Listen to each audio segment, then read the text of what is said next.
हम सभी जानते हैं कि गांधारी के श्राप के बाद जब द्वारका नगरी समुद्र में विलीन हो गई, तब श्री कृष्ण ने भी अपने पृथ्वी अवतार का अंत कर दिया। लेकिन क्या आपने कभी सोचा है कि जिन राधा रानी का नाम स्वयं श्री कृष्ण के नाम से पहले लिया जाता है, उनकी अंतिम लीला कैसी रही होगी? उनकी मृत्यु कैसे हुई होगी?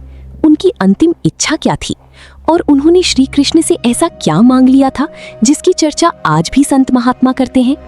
ये केवल एक कथा नहीं, ये प्रेम, त्याग, प्रतीक्षा और आत्मा की मिलन की अमर गाथा है। ये वो प्रेम है जो शरीर से नहीं, आत्मा से जुड़ा था। तो आइए आज सुनते हैं राधा रानी की अंतिम यात्रा और उनकी अंतिम वचन की रहस्यमयी कथा। बरसाने की गलियों में उस दिन अजीब सी शांति थी। वही गलियां जहां कभी कान्हा की शरारतें गूंजती थीं, जहां राधा की हंसी हवा में घुल जाती थी, आज वहां केवल स्मृतियां थीं। वृंदावन से थोड़ी दूर एक छोटी सी एकांत कुंज में वृद्धा हो चुकी राधा रानी अपने जीवन की अंतिम क्षणों की प्रतीक्षा कर रही थी। अब वे किशोरी राधा नहीं थी। उनकी बाल श्वेत हो चुकी थी, हाथ कांपती थी, शरीर झुक चुका था, आंखों के किनारों पर समय की रेखाएं थीं। लेकिन हृदय अब भी वही था। हर धड़कन में केवल एक ही नाम था, श्याम श्याम श्याम। वे प्रतिदिन सूर्योदय से पहले उठती, यमुना तट पर जाती, जल अर्पित करती, फिर लौटकर तुलसी के समीप बैठ जाती और दूर आकाश को निहारती रहती, मानो उन्हें विश्वास था एक दिन अवश्य आएंगे। एक संध्या अचानक वातावरण बदल गया। हवा थम गई, पक्षियों ने कलरव बंद कर दिया, यमुना की लहरें भी शांत हो गईं। राधा ने आकाश की ओर देखा, उनकी आंखों में आंसू भर आए। वे धीरे से बोली, आज समय निकट है। गांव वालों ने पूछा, माँ क्या हुआ? राधा मुस्कुराई, अब मेरा जाना निश्चित है, पर मैं बिना उनसे मिले नहीं जाऊंगी। सब चकित रह गए। उन्होंने आगे कहा, जब तक स्वयं श्री कृष्ण आकर मुझे राधे कहकर नहीं बुलाएंगे, मैं प्राण नहीं त्यागूंगी। लोगों को लगा ये किसी वृद्धा की कल्पना है, पर जिन्हें प्रेम का अनुभव होता है वे जानते हैं कि प्रतीक्षा कभी झूठ नहीं बोलती। उधर द्वारका में श्री कृष्ण राजमहल में बैठे थे। सब कुछ था, राज्य, वैभव, सम्मान, परिवार, परंतु मन शून्य था। अचानक उन्हें भीतर से एक पुकार सुनाई दी। वो शब्दों की नहीं, आत्मा की आवाज थी। उन्होंने आंखें बंद की, एक ही स्वर गूंजा, कान्हा। कृष्ण की आंखें भर आईं।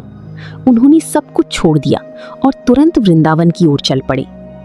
रात उतर चुकी थी। राधा तुलसी के समीप बैठी थी, आंखें बंद थीं, हाथों में माला थी। तभी पीछे से एक मधुर स्वर आया, राधी। राधा कांप उठी, धीरे धीरे आंखें खूली। सामने वही श्याम सुंदर खड़े थे। मोर मुकुट नहीं, राजसी वेश नहीं, केवल प्रेम। राधा मुस्कुराई, आ गई कान्हा। कृष्ण उनके समीप बैठ गए, उनका हाथ अपने हाथों में लिया। दोनों मौन रहे, क्योंकि कुछ प्रेम शब्दों से नहीं, मौन से बोलता है। कुछ देर बाद राधा बोली, प्रभु, मेरी जाने का समय आ गया है। कृष्ण की आंखें नम हो गईं। राधा बोली, पर मैं आपसे एक वर मांगना चाहती हूँ। कृष्ण बोले, राधे, तुम्हारे लिए मेरा सर्वस्व अर्पित है, कहो। राधा ने कहा, जब संसार प्रेम का अर्थ भूल जाए, जब लोग प्रेम को केवल स्वार्थ, देह और वासना समझने लगे, जब रिश्तों में सच्चाई समाप्त होने लगी, तब मुझे फिर भेज देना। कृष्ण स्तब्ध रह गए। राधा आगे बोली, मैं फिर जन्म लेना चाहती हूँ, ताकि संसार को फिर सिखा सकूं कि प्रेम त्याग है, समर्पण है, प्रतीक्षा है और सबसे बढ़कर आत्मा का मिलन है। कृष्ण ने सिर झुका दिया। उनकी आंखों से आंसू बह निकले। उन्होंने कहा, राधी, तुम ही प्रेम हो। इतना सुनकर राधा ने अपना सिर कृष्ण के कंधे पर रख दिया। धीरे धीरे उनकी सांसें मंद होने लगीं। होठों पर मुस्कान थी। अंतिम शब्द थे, श्याम। और उसी क्षण उनकी आत्मा प्रकाश बनकर विलीन हो गई। वातावरण में सुगंध फैल गई। तुलसी के पत्ते हिल उठे।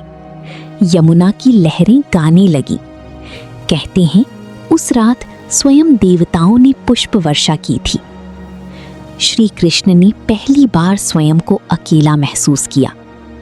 उन्होंने राधा की निर्जीव शरीर को अपनी गोद में रखा और बोले, लोग मुझे भगवान कहते हैं, पर तुम बिन मैं अधूरा हूं राधे।